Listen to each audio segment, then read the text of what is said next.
আজকে আমি কিন্তু আরেকটি নিরামিষ বড়ার রেসিপি নিয়ে হাজির হয়েছি। পুর ভরা কুমড়োর বড়া। আর এইভাবে বড়া তৈরি করলে এক বড়া দিয়েই কিন্তু নিরামিষ দিনে ভাত খাওয়া হয়ে যায়। এতটা পরিমাণে মজার হয়।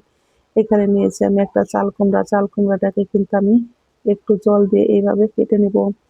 আর চাল কুমড়ার যে খোসা আছে, খোসাটা কিন্তু ফেলে দিয়ে আমি ডুমো ডুমো করে কেটে নিব। এখানে নিয়েছি পুরের জন্য ১ মুঠো পরিমাণে নারকেল, কাঠবাদাম, কাজু বাদাম আর নিয়েছি আমি ১ চামচ পরিমাণে সর্ষে, আদা আর কাঁচা লঙ্কা।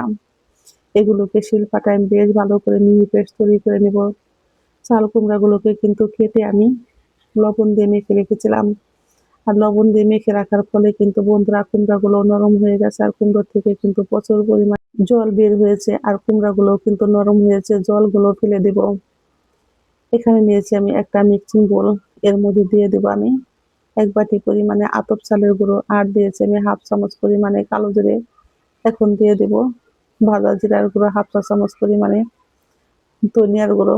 আর দিয়েছি আমি গরম মসলার গুঁড়ো। এখন দিয়ে দেব আমি হলুদের গুঁড়ো। আর দেব আমি 1/2 চামচ পরিমাণে লবণ। এখন সমস্ত মসলাগুলো দিয়ে কিন্তু আমি বেশ ভালো করে মেখে নেব।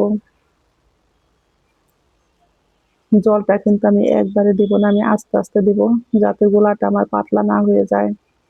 এখন জল দিয়ে কিন্তু গোলাটাকে বেশ ভালো করে আমি গুলিয়ে নেব।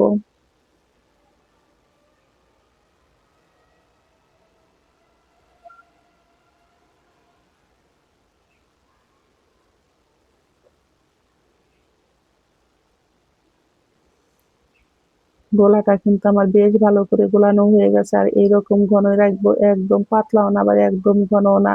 গোলাটা গুলিয়ে আমি এক সাইডে রেখে দিব। আর চাল কুমড়াগুলো কিন্তু দেখতেই পারছেন লবণ দেওয়ার ফলে কিন্তু নরম হয়ে গেছে। আর এইভাবে যদি চাল কুমড়া ভাজি করেন তাহলে কিন্তু খুব বেশি তেল লাগে না, অল্প তেলেই কিন্তু এগুলো ভাজা হয়ে যায়। আর কুমড়োগুলো কিন্তু আমি দেখতেই পাচ্ছেন একটু মোটা করে কেটেছি। তারপরে কিন্তু মাঝখানে এইভাবে আমি কেটে রেখেছি যাতে নাকি এর মধ্যে পুর ভরা যায়। আর জলটুকু কিন্তু ফেলে দিব। আমি মসলাগুলো কিন্তু বেশ ভালো করে বেটে নিয়েছি। এর মধ্যে কিন্তু আমি দিয়েছিলাম 1/2 চামচ পরিমাণে লবণ। লবণ দিয়ে কিন্তু মসলাটাকে একদম মিহি করে বেটে নিয়েছি। এখন চাল কুমড়ো দিয়ে কিন্তু আমি এইভাবে মসলার পুর দিয়ে কিন্তু রেডি করে নিব। আর সত্যি কথা বলতে কি বন্ধুরা, এইভাবে বড়া ভাজি করলে বিশ্বাস করুন, এই দিয়ে ভাত মেখে খেতে এতটাই পরিমাণে মজার হয়।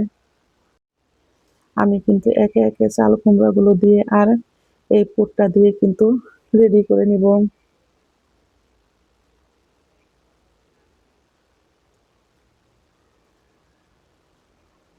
বন্ধুরা দেখতেই পারছেন আমি কিন্তু সমস্ত চাল কুমড়াগুলোই এইভাবে রেডি করে নিয়েছি। পুর ভরা এই চাল কুমড়া বড়া খেতে হয় কিন্তু বন্ধুরা দুর্দান্ত মজার। এর স্বাদ আর ঘ্রাণই কিন্তু অন্য রকমের মজার।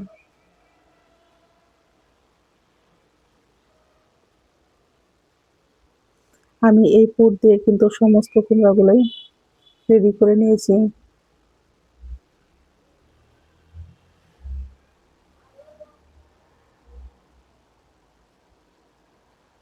এখন গোলাতে কিন্তু ডুবিয়ে আমি এইভাবে ভেজে নিব।